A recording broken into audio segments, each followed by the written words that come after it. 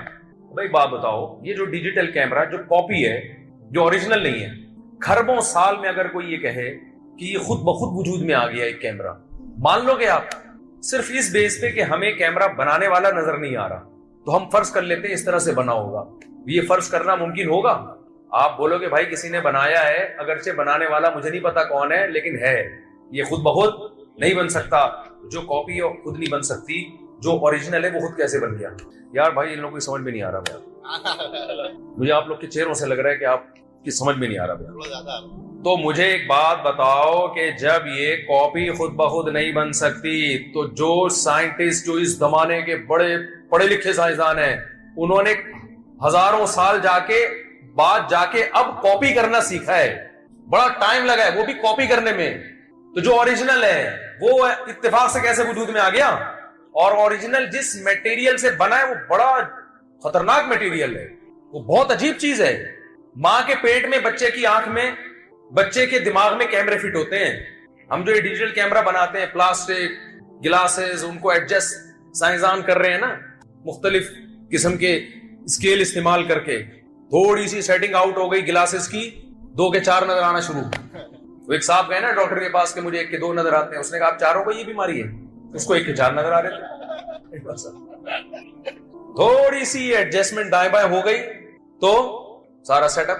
اور یہ ڈیجیٹل کیمرے جو ہماری آنکھ میں، یہ ایک بھی نہیں ہے، 2 ہیں. 2 کیمرے ہوتے ہیں تو ان کو ایک خاص ترتیب سے ایڈجسٹ کیا جاتا ہے، ورنہ ساری سیٹنگ آؤٹ. یہ ایک کیمرہ ہے اور وہ کیا ہے جو ادھر لگے ہوئے ہیں، 2 کیمرے ہیں. یہ کیمرے بنتے کیسے ہیں؟ ماں کے رحم میں ایک معمولی سا قطرہ، قرآن کہہ رہا ہے قرار مکین، ایک مضبوط ٹھکانہ دیتے ہیں ہم اس کو. پھر ماں کھاتی ہے روٹی، چاول، غلطی سے میں نے غلط کہہ دیا، برگر، پیزا، ڈبل روٹی، اور بھی مٹھائیاں، جو بھی آج کل اوٹ پٹانگ چیزیں کھائی جا رہی ہیں، یہ ساری چیزیں ماں کھاتی ہے. اور ان تمام چیزوں سے بچے کی آنکھ، ناک، کان، دل، دماغ، جگر، یہ ساری چیزیں بن رہی ہیں. اور ڈینٹنگ پینٹنگ کا کام ماں کے پیٹ میں ہو رہا ہے. ہر چیزیں اپنی اپنی جگہ پہ. جیسے ہیڈ لائٹ ہوتی ہے نا، جب جہاں شو روم میں، جہاں ورک شاپ میں گاڑیاں بن رہی ہوتی ہیں تو سارے میکینک لگے ہوئے ہوتے ہیں نا اپنے کام پہ. کوئی ہیڈ لائٹ لا کے ادھر ٹھوک رہا ہے، کوئی دروازہ ادھر لا کے ٹھوک رہا ہے. اندر ماں کے پیٹ میں وہ ساری چیزیں ڈینٹنگ پینٹنگ کا کام ہو رہا ہے. اور جناب 9 مہینے میں بچہ بن کے اسٹرکچر تیار. اور کمال کی بات یہ، ادھر بچہ دنیا میں آیا، اب جس روٹی سے بچے کی آنکھ، ناک، کان کی گروتھ ہو رہی تھی، اسی روٹی سے فوراً ایک بالکل نئی چیز بننا شروع، اس کو ہم دودھ کہتے ہیں. دودھ بننا شروع ہو گیا، ماں کی چھاتیوں میں پہنچنا شروع ہو گیا. اور ادھر بچہ آیا اور فوراً ماں کی چھاتیوں پہ لپکنا شروع ہو گیا. کھربوں اربوں سال کے اتفاق سے بھی ایسا نظام وجود میں نہیں آ سکتا. امپاسبل، ناممکن ہے. تو لا الہ الا اللہ میں ہم مانتے ہیں یہ خود بخود نہیں ہے، کوئی بنانے والا ہے. لوگ کہتے ہیں پھر بنانے والے کو کس نے بنایا؟ بھائی ہم اس مخلوق کے بارے میں جانتے ہیں کہ یہ خود نہیں بن سکتی، خالق ہماری عقل سے بالاتر ہے. ہم تو اس کے بارے میں کہتے ہیں. ایک تو ماننا پڑے گا نا، یا تو کائنات خود بنی ہے یا خالق خود سے ہے. کائنات خود سے نہیں ہو سکتی، یہ اس کے صفات ہم جانتے ہیں، یہ نہیں ہو سکتی. یہاں جب تک کسی چیز میں کی ایک کنڈیشن کو چینج کرنے والی کوئی چینجر نہ ہو تو کنڈیشن چینج نہیں ہوتی. تو کوئی چیز کریٹر کے بغیر وجود میں کیسے آ گئی؟ دیکھو ایک پنکھا رکا ہوا ہے.